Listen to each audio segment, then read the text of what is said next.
Great Heather Dinich and the great Paul Finebaum. We've got some Barrie's burning questions to get to as we embark on week 0, and it's going to be fun. Heather, first up, who is the biggest threat to Florida State in the ACC? Barrie, I'm going with Miami. On paper, they might be the most talented team in the conference, but they've got to win the close games. Last year, they lost 4 one-score games, and they outgained all 4 of those opponents by a combined 251 yards. If they can change that and win those games, they can win the ACC. I'm with you. I love Miami this year. Mario Cristobal, he is loaded. Paul, your burning question. Which team is under the most pressure to win the title?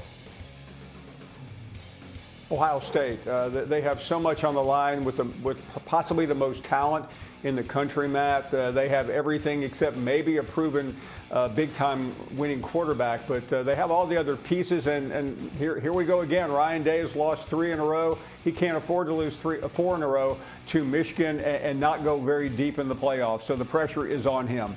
Let's switch gears now from the Big Ten to the SEC. Heather, is Alabama closer to the national championship title or missing the college football playoff? Can't believe I'm saying this, Matt, but missing the playoff. How about this sneaky Hembo stat for you? Every coach since Bear Bryant has lost 4 games, at least 4 games in his first year at the helm. So there are a lot of trap games on the schedule for Alabama. They've got a talented team, but this isn't a national title winner. This is a playoff team, not a national title contender. Paul, she went sneaky Hembo on you to back up the stat. Do you agree with what Heather said? Yeah, I do agree, and it's sad for me to admit that I've covered every one of those Alabama coaches since Bryant, who has lost 4 games. That shows you how far back I go with the Crimson Tide. Something always goes wrong, and I know the Alabama fans don't think anything is ever going to go wrong. They were spoiled by Bryant and then later Saban, but things can go wrong, especially with road games, Matt, at Oklahoma, at LSU, at Tennessee, even the game at Wisconsin early on, plus a home game against Georgia. It's a brutal schedule. Yeah, Paul, you were around so long, people actually read newspapers when you were covering the Crimson Tide back in the day, which is just to say nothing. All right, speaking of this Alabama talk, Dan Mullen, he's been a head coach in the SEC at Mississippi State and Florida. These were his official SEC predictions. Texas, Georgia, Mizzou, Ole Miss, LSU, but look at where he has Alabama. He has Bama finishing 6th. Paul, if Mullen is right, what happens if they finish 6th in the SEC?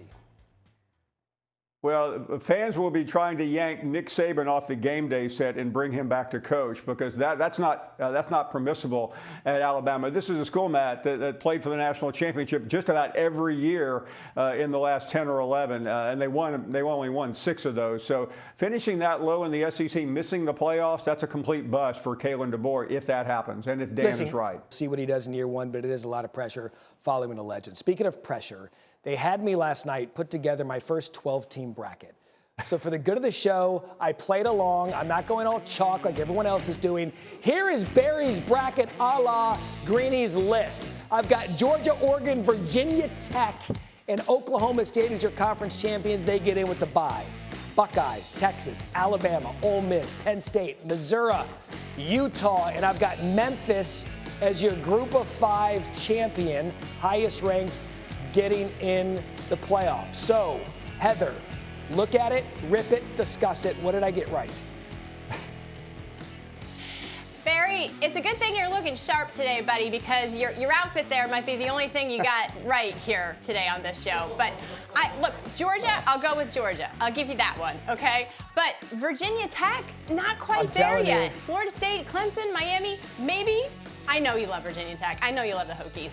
And Oregon, could be, absolutely. I'll give it to you. Good possibility, good pick. But I'm going with the Buckeyes. How could you not? They're just the better team, and we talked about the pressure that they're under. And I've got Utah winning the Big 12 because Kyle Whittingham, veteran coach, veteran quarterback, stingy defense. But, you know, that's just my take. But you're looking great today, Matt. You're looking great.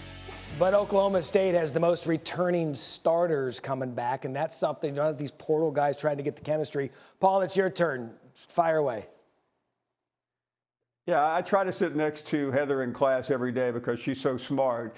And other than the fact that she said you're looking great, I agree with her total evisceration of you, Matt. I mean, that's a fairly embarrassing field. I don't know what you were thinking about. Oklahoma State not happening. Virginia Tech. I mean, Matt, please. What is? You must be going to Virginia Tech early in the season for a game to try to suck up and butter them up. I can't come up with anything that rivals the idiocy of that one. All right, Paul, if Virginia Tech does come out of the ACC, they've got a favorable schedule. They've got a lot of returning starters. I think they return all 22 of their starters. If they come out of the ACC, so you're shaving what little hair you have left, and you're going to go that way the entire postseason. Meanwhile, on planet Earth, our very own Harry Douglas, well, they're over there in Ireland. And when you go to Ireland, what do? You drink Jameson. They're at the Jameson distillery, and I'm pretty sure this had a lot to do with it. Embracing the Irish culture with the Irish jig dance moves, okay? I mean, that's what receiver footwork looks like. But he wasn't the only one over there doing this. E.J. Manuel got into the act as well. And, well, when you put a receiver footwork to a quarterback footwork, hey. I mean that. Paul, that looks like you. Who's more Irish, Heather? Who do you vote for there, EJ or Harry? Listen, a couple more Jameson, and these guys would have it down 100%. And if there was a college football playoff bracket for these two, I'm going with Harry with a first-round bye and EJ with the at-large bid. Paul, new bet. If I'm right about Virginia Tech, you're putting Jameson in your cereal for a month.